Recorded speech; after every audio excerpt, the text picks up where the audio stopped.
Same here. It's been a while since we last chatted, but yeah, I just wanted to talk about anything that you guys have going on. Just to, just go over some of the things that you're excited about coming up. I know you just had your recent drop, so if you wanted to talk a little bit about that, really just anything. A couple of things I'm really excited and happy to chat about. First of all, is I'm a very artistic, impatient human being, right? So when we knew that our website wasn't arranged the way we wanted it, with the way JP and I wanted to get it arranged, we knew it would be easier to take it offline for a while, work on it with the tech team, bring it all up to speed.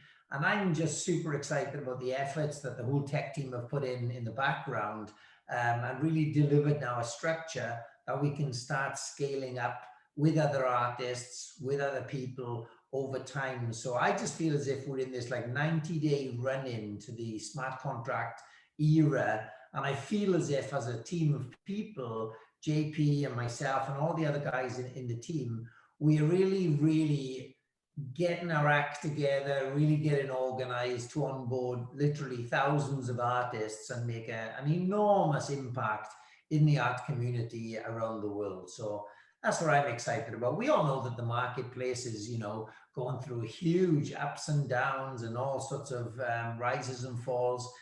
To be honest with you, I'm not personally really focused on that, because I'm really excited about where this whole industry of NFTs are going to be in 5 years' time. So I'm just thinking about both JP. When I say I mean JP and I, by the way, right? Because we're like clones. We think the same thoughts, And we were just chatting. We're just excited about a 5-year program of really being organized, being very effective at making a difference. And as long as we deliver on that promise, we know that we're going to change some lives. And we're already doing that with our recent drops and with our previous drops. So yeah, we're building up quite a big back catalog of, we got some really cool artists going to drop, but I don't know if he wants me to tell you, I'll tell you, but we got some cool people that are. Oh, it's the secret sauce. Yeah, let's hear it.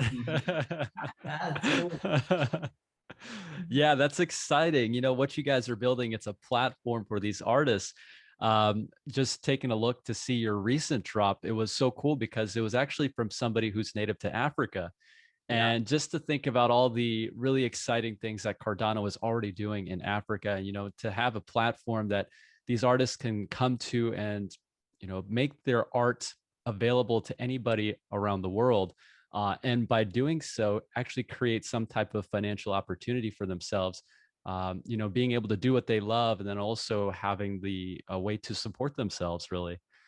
So I love that aspect of the platform you guys are creating. So can you talk to us a little bit about your recent drop? How's that been going? Yeah, we can touch on both of those, and all the tech stuff JP will cover. But the other thing about Oyin's drop, by the way, is it really ties well into the $10,000 competition that we've introduced and are introducing to all the universities in Africa. That is going to be a super exciting initiative, and hopefully that's going to pull forward an awful lot of artists out of Africa, because just imagine an art department and their student winning $10,000 out of one of those African countries, and then we just put that cash straight into their crypto wallet to make a difference. That's going to be huge, right? Wow. Well, I believe the reason why I mention that is I believe that Oyin is going to be the first of literally hundreds of super talented African artists that you're going to see on our platform. And go back to Oyin, she's got such a beautiful story. She's making such a difference in her community. We were excited and compelled to give her the opportunity to drop onto the platform. Unfortunately for Oyin, her drop went live pretty much as the bloodbath started within crypto. And we all know what happens. People, disappear into their own little rabbit holes for a while. So her particular drop is slow as far as NFTs sales are concerned. But having said that, some drops are going to be hot, some drops are going to be not. We will be looking after Oyin for a long time, as we will with all of our artists. They're just going to be a big family. So we'll wait and see what happens over 5 days. But one thing's for sure, already from the pieces that she sold already and the sets that she sold, she's about to receive a life-changing sum of money for her own community, you know, because bearing in mind her average salary, I think in Nigeria is about £50 a month. So just from the sales she's made already, that's going to be, you know, very impactful for her for sure. Did I cover everything? Yeah. That's good. It's a bit of a tricky time there because obviously, you know, a lot of people are mentioning about the NFT space and so on. But, you know, the reassurance is going back to 2010, you know, when people were throwing away Bitcoin, they were buying pizzas, they were just, you know, just throwing it away like it was a couple of cents or whatever. But, you know, where are them people today? You know, they had reassurance, they kept with it, they hodled, and like everyone had confidence who really believed in the initial project. So that this was going to be a longevity thing. Now it'll be the same for NFTs. The people that started for the right reasons, like we all did at Cardano, you know, we don't all stop believing in Cardano because the price had dropped. We buy more. And it'll be the same for NFTs. You've got this little tricky space now where people are like, oh, you know, is it a bubble? Is it burst? Is it worth this? Is it worth that? I mean, if you really truly believe in asset tokens, well, you know, hold on to them and then wait for the marketplaces, you know, sell them on. If you want to sell them on, or just hold on to them. Smart contracts will come. Yeah. And then, you know, these artists will drop again. People will understand what these projects actually mean and what they stand for.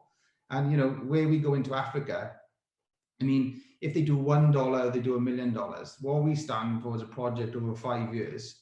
If we were catered with the prices right now, well, we wouldn't be doing it for the right reasons, would we? And we definitely are. And that's why we will be going to Idea Scale next. We've got the next fund. We bring an academy. We'll stand by our morals and we'll stick by them all the way through, you know? Fantastic. Fantastic. So you mentioned Idea Scale. So we're talking Project Catalyst. I do want to touch on that. But before we do, I just wanted to just kind of highlight some of the things that you were talking about earlier about smart contracts. So we know what's coming up very soon for Cardano is Goguen. And what's really cool about these NFTs, I just wanted to talk about this very briefly. What you're doing is you're creating a way for an artist to digitize their artwork and open that up to the entire world. What's going to be incredibly fascinating with these smart contracts is when you can code some type of logic built towards this NFT so that, let's say, for instance, the artist receives some type of royalty. If the NFT was traded or sold for a certain price, the artist, the original creator of that piece, is always going to receive some type of benefit. How do you guys feel about that and how that's going to change the way, I guess, artists in general are going to interact with their consumers of their content? Well, we've got some real examples already on our platform, right? When, and I can quote this specifically straight off the blockchain. So for example, some of my early drops or our early drops were 100 ADA. 100 ADA for, you know, one of the limited editions of the icon range, yeah? And those have resold on the resale market at 3,000 ADA, by the way, right? Which is a 30x return. And we've seen this happen on the blockchain, right?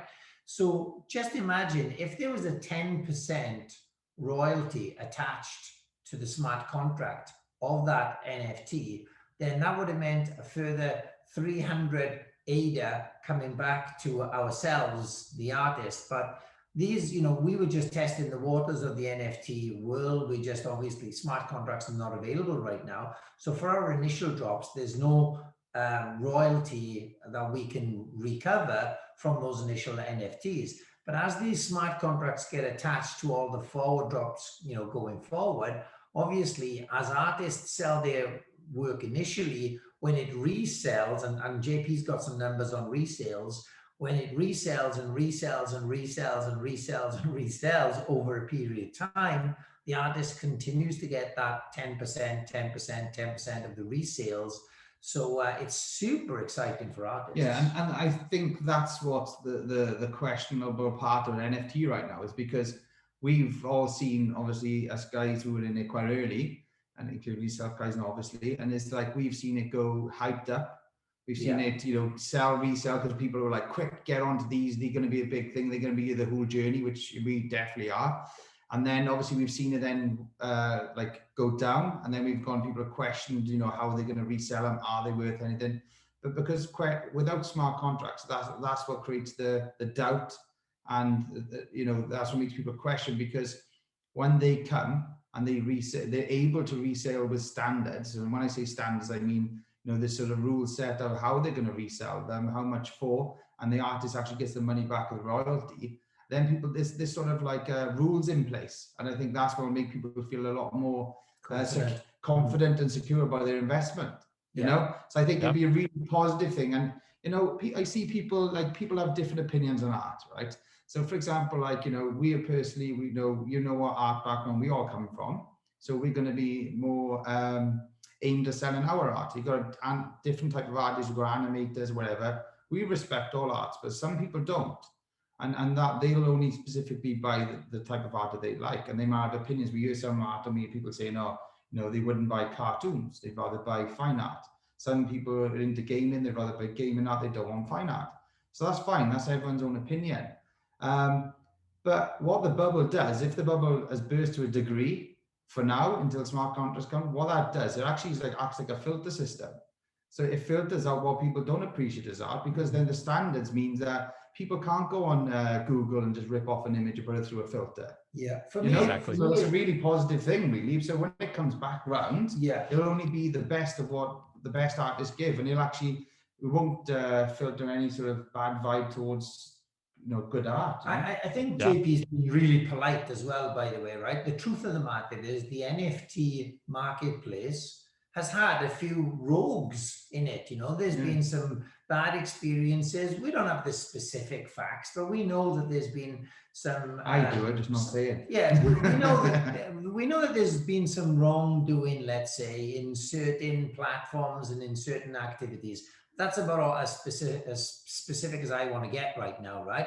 But we know that. And what that's created is created a certain amount of mistrust and distrust within the NFT environment.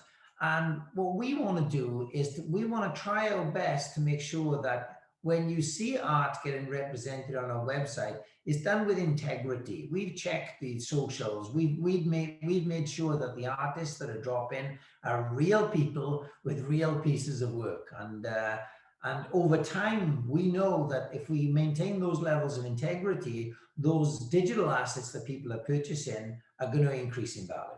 It doesn't mean we haven't made mistakes, but you know, we've always called them out and repaired them as we went along. So, but yeah, no, absolutely. I think that, you know, from what we've seen, it's like there's so much out there. And when we originally had this initial NFT hype, you know, we saw pretty much anybody coming up with an idea to create 10,000 pieces of artwork, sell it for profit, right? So I completely resonate with what you're saying there. Now, that's not to say that these projects don't have value, because I think it's really kind of early to tell as far as the ideas that some of these projects may have had. I think that we're still waiting on smart contracts. Oh boy, look at that.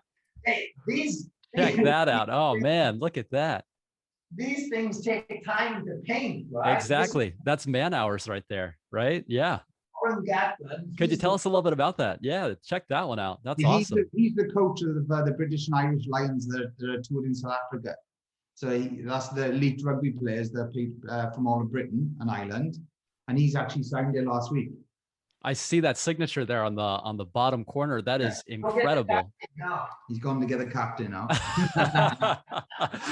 I mean, stuff like that, you know, like you don't typically find. Oh man, I mean, just the detail in the artwork. It's like, wow, that is incredible. You see it? Yeah, that is fantastic. I mean, if you look at the detail, and I'm sure in person it is just incredible. It's probably breathtaking. So Jeff is about 6'3", look. Wow. So wow.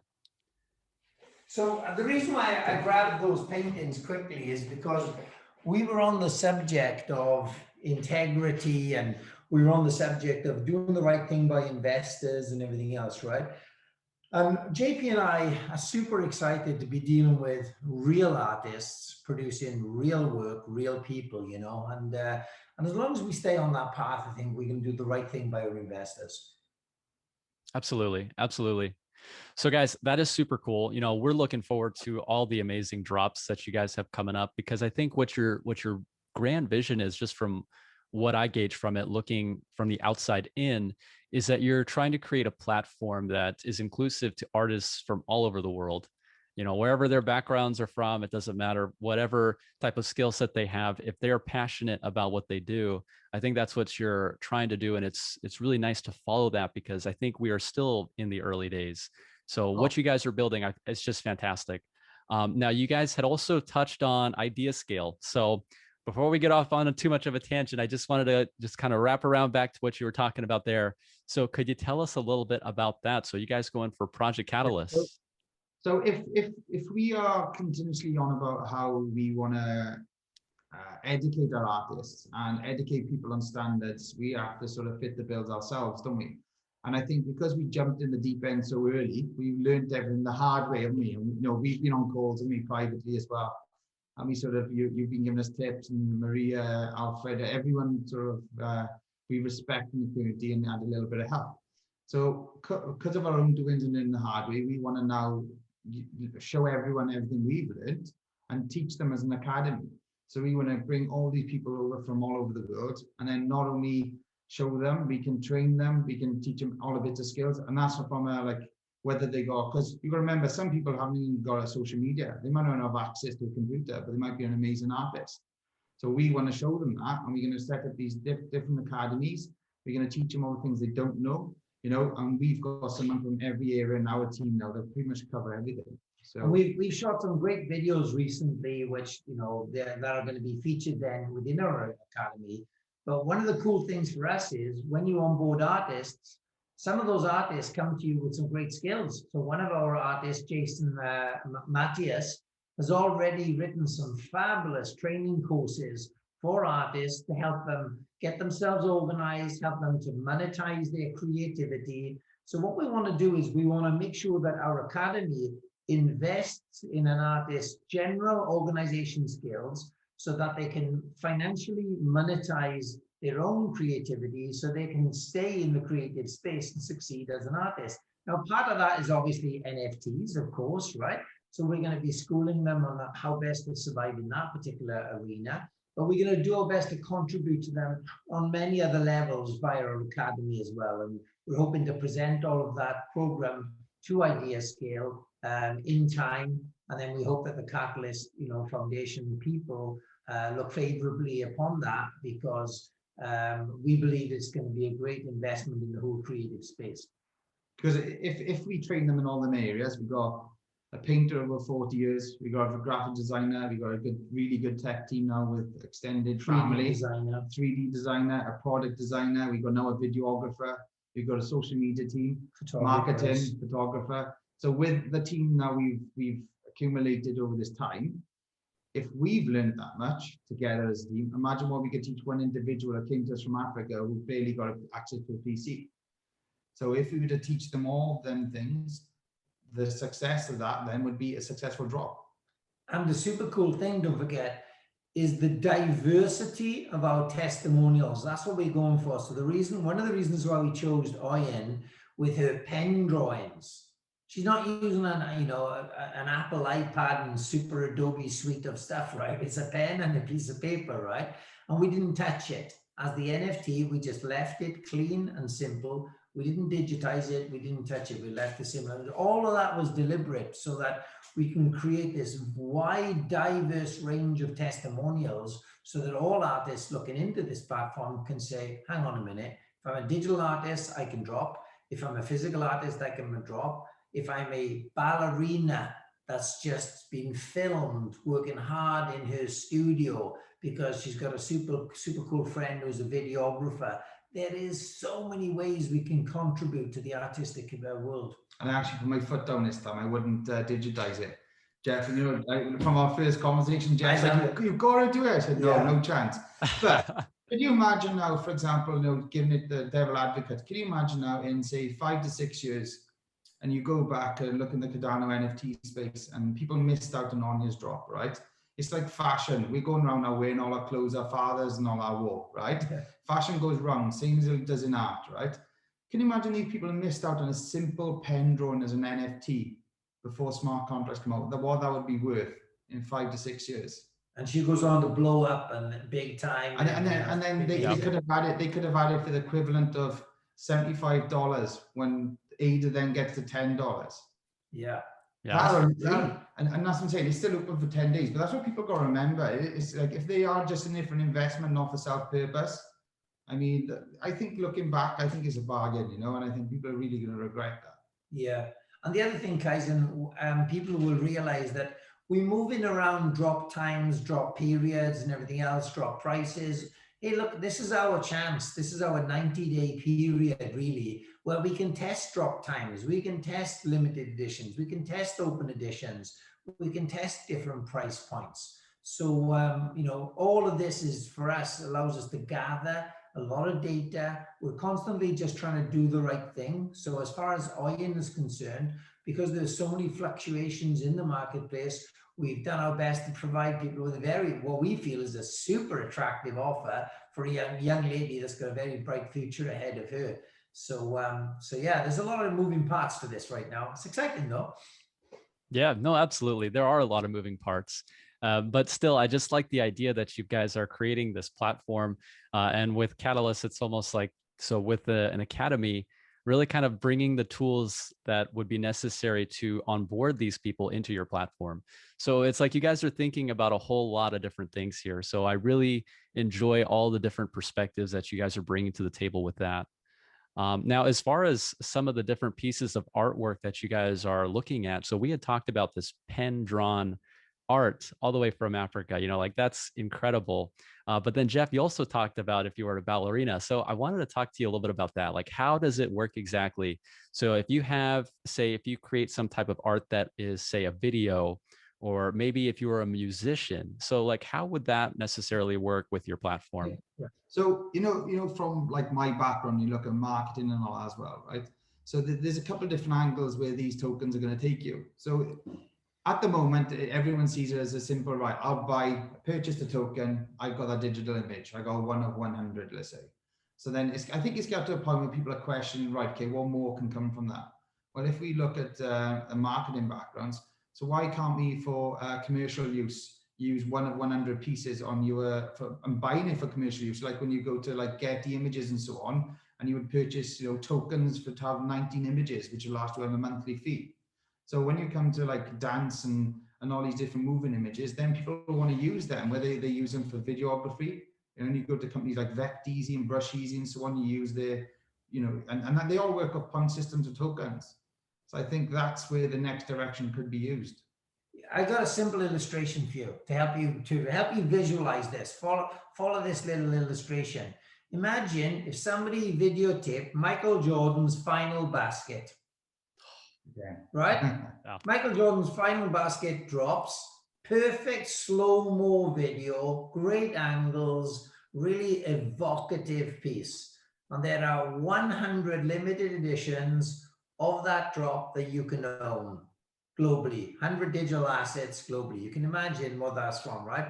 Imagine a prima ballerina delivering the final address to her audience in one of the West End shows in London or something like that, and the closing of Swan Lake, and it's the, you know, the final pirouette or whatever movements, you know, those ladies go through. What I do know is they work their asses off to actually get to that point in their career. And as an artist, I am confident that if people's hard work is packaged properly, people will appreciate and invest in the genius of a ballerina, in the genius of a supreme tenor singer, in the genius of a pen-drawn artist from Africa. Whatever it is trying to focus the investment sector on the fact that these are creative geniuses. It was a bit like the hammer on the computer who tell Dino. Yeah. You know, when they do all our practice. Do you want to tell him? Yeah. God, yeah. I like his story. All right, listen. So if you think of the work ethic that goes into it, but they only see the actual, you know, Yeah. the image at the end. But so for me, I'm a real sincere appreciator of the work and the genius that everybody puts into their chosen craft, right? Whether it's doing a podcast like you, being super cool like you are, right? and we use Coke to speak to me. Oh man, you're making me blush now. we use a Coke kiosk in our notes because we have like these white pieces of paper. They magnetize to the walls. Yep. I'm sort of writing notes and wipe them off, and like Jeff's got us all on them now, right? And we have on one of our notes is going to be to all our artists for the academy and stuff, and we used a quote by Kaizen Crypto, and it is turn up every day. Never forget it. Never forget it. Turn up every day. Turn up every day. Right, sorry, go on. That's great. JP loves one of my little, and we obviously trying to teach the team various things all the time and teach our artists different things. And a guy runs this major corporation, right? Massive, massive corporation. And one day and his computer breaks down. I mean, you know, he's going to lose millions, right? So his computer breaks down. So he calls a computer engineer, and the computer engineer comes along and he's, you know, running his hands along the side of this computer and everything, huge computer running a major operation. And then he pulls a hammer, pulls a steel hammer out of his toolkit, and he runs his hand along the side and he taps the computer just once on the side. Boom, the computer starts up, it fires up, everything is great, right? So the guy running the company said, wow, that's amazing. He said, how much is the bill? And he said, well, it's £10,000. He said, £10,000, man, you've just hit my computer with a hammer. Are you kidding me? £10,000. He said, no. He said, it's £1 for the tap with the hammer. It's £9,999 for knowing where to tap it. Wow.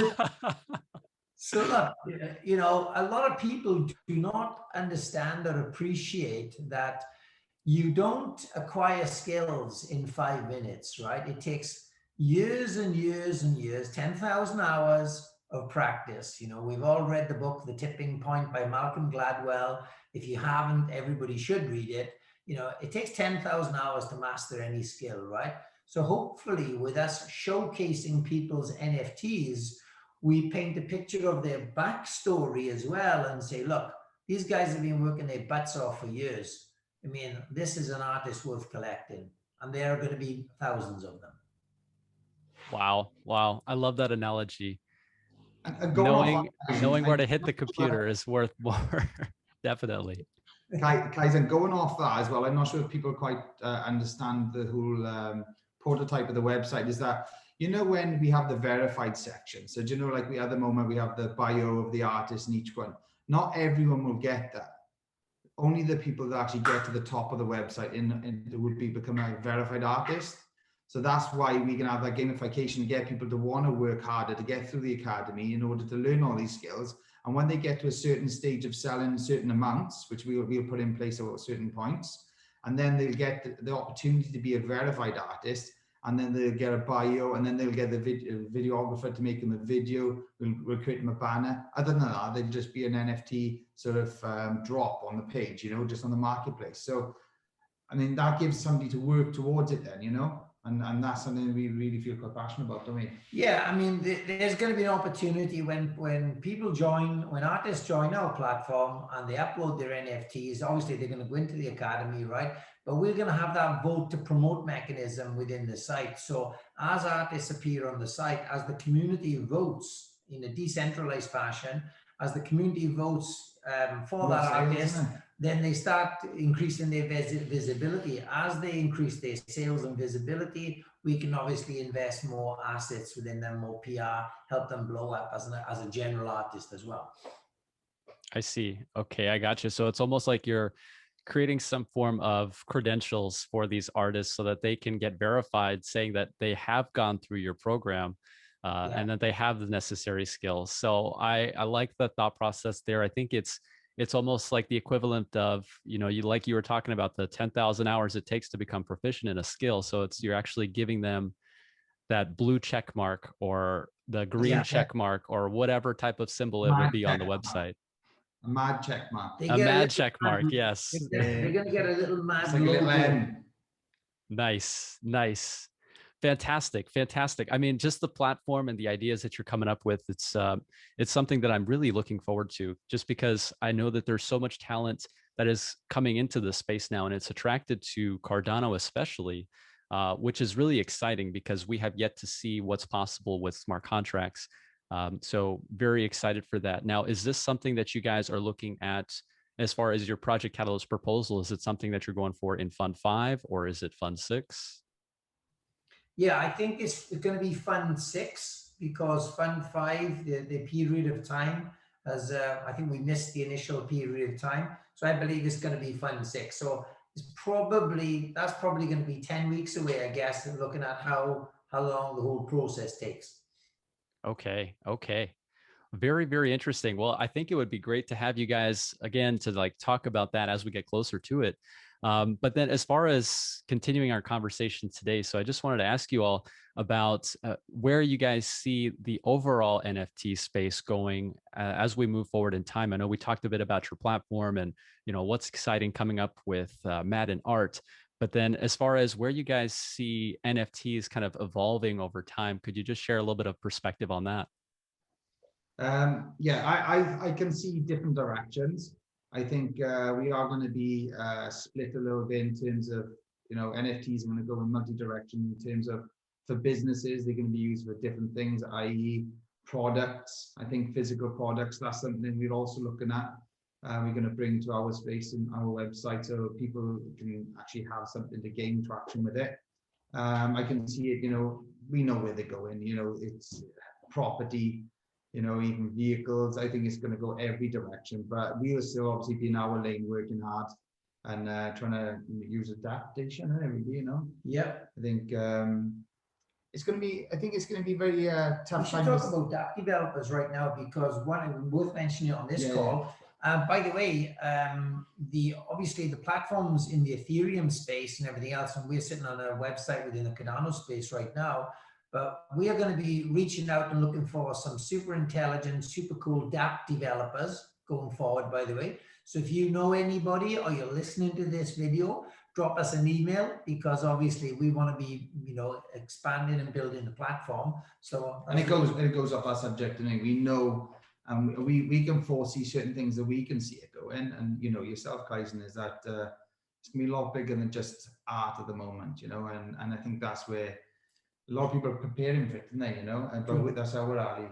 Should you mention that or not? Yeah, so Kaizen, right now we're super passionate about Mad and Art, obviously, and that's going to be our baby for the next 15, 20 years. There's no doubt about that. But within that environment, we are creating skill sets that allow us to navigate over into services in other environments. So we're already speaking to other sectors, finance sectors, legal sectors, things like that. So it's not just NFT art that we, you know, that is Mad and Art's project for sure.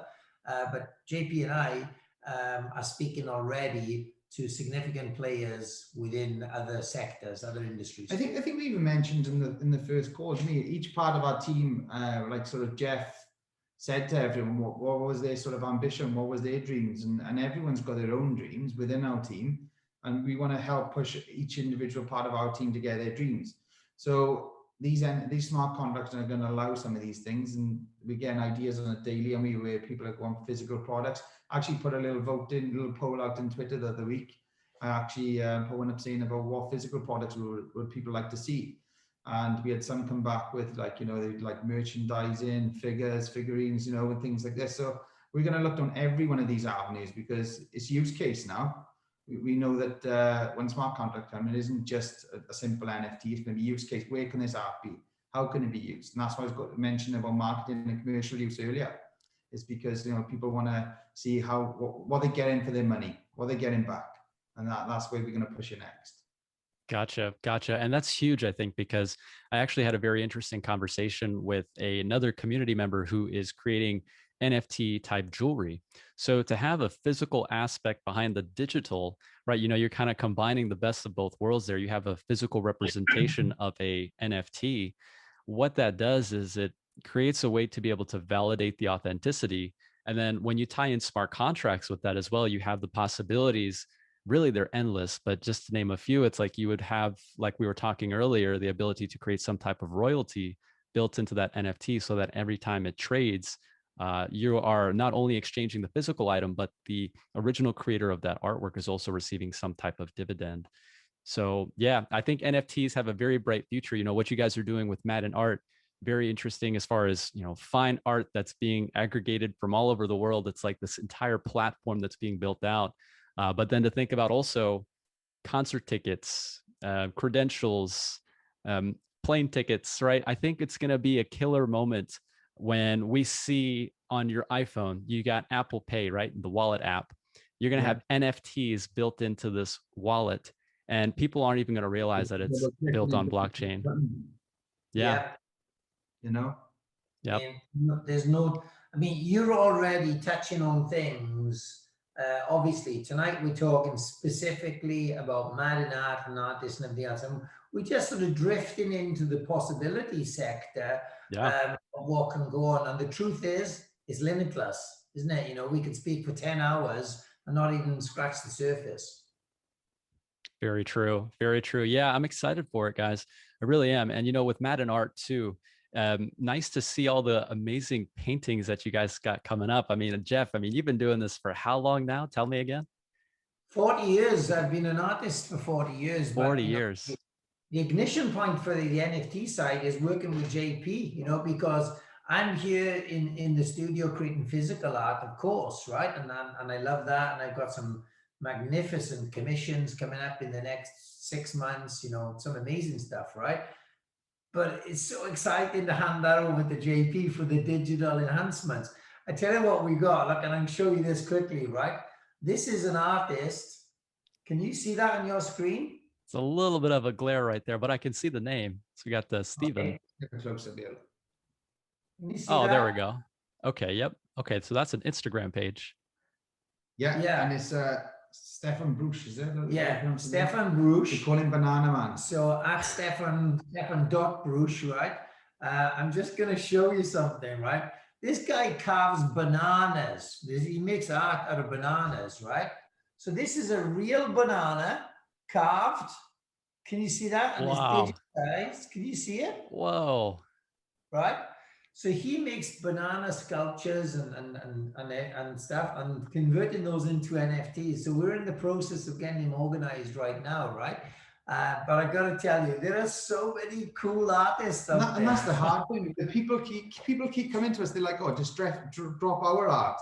The problem is that what we're really passionate, as you know, is to bring everyone else on board as well. And we want to bring our own on. I love it. But we're having so many people come to us and applying every day from all parts of the world with this cool, mad stuff, which, you know, we're mad in art. It's literal. We always say it's mad, literal. Yeah. But like, he works with some of the biggest companies in the world, man. I'm telling you, he's got like 100,000 followers on Instagram, organic followers. Wow. He's a cool guy. But we just enjoy what we do. It'd be easy for us to just, there's a room full of paintings in there. I could take them home digitally and we can make money all day, but that's easy, but it's not what we're passionate about. So if that answers a few questions or critics, you know, that's where we're at. Yeah, we could drop NFTs of just our work for the next 100 months if we wanted to, but that's not what we're about. We want to make sure that, you know, we make a difference to everybody around the world, and we'll slot our work in between around some of the other artists. Oh, 4th of July skin is coming though. Yeah, I'm going to do another drop for 4th of July, by the way. And we need to mention about this week's drop as well, Sunday. Yeah, absolutely. We got one of the coolest artists we've ever come across. A young girl called Esther is going to be dropping with us on Sunday. She creates all of her paintings out of Rubik's cubes.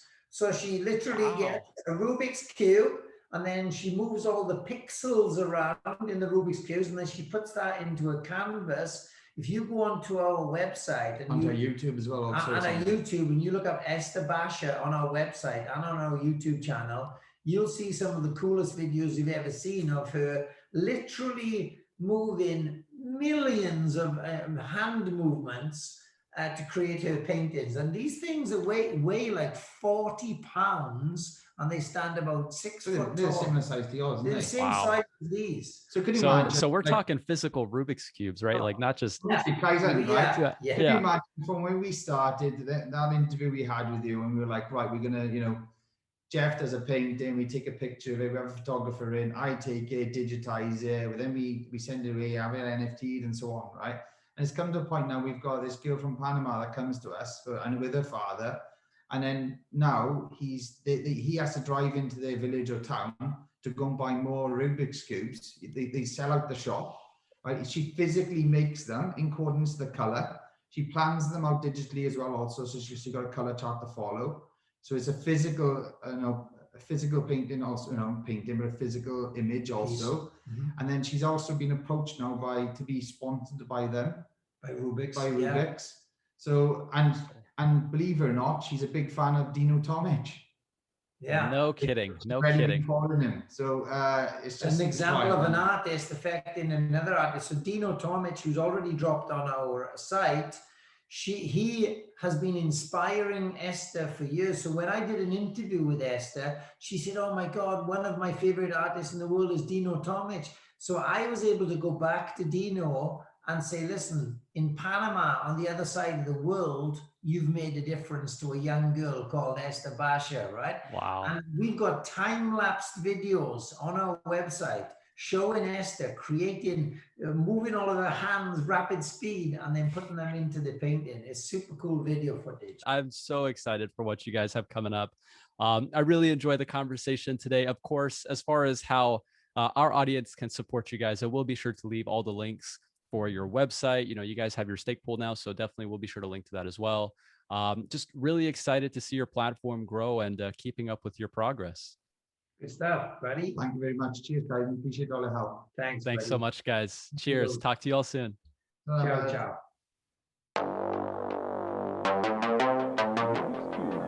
She hasn't been seen since.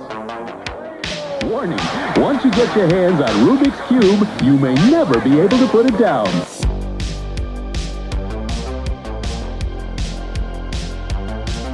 In this dark realm, they reign supreme. They are the kings.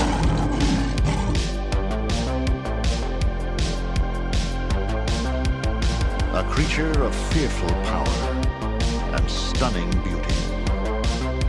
The Siberian tiger.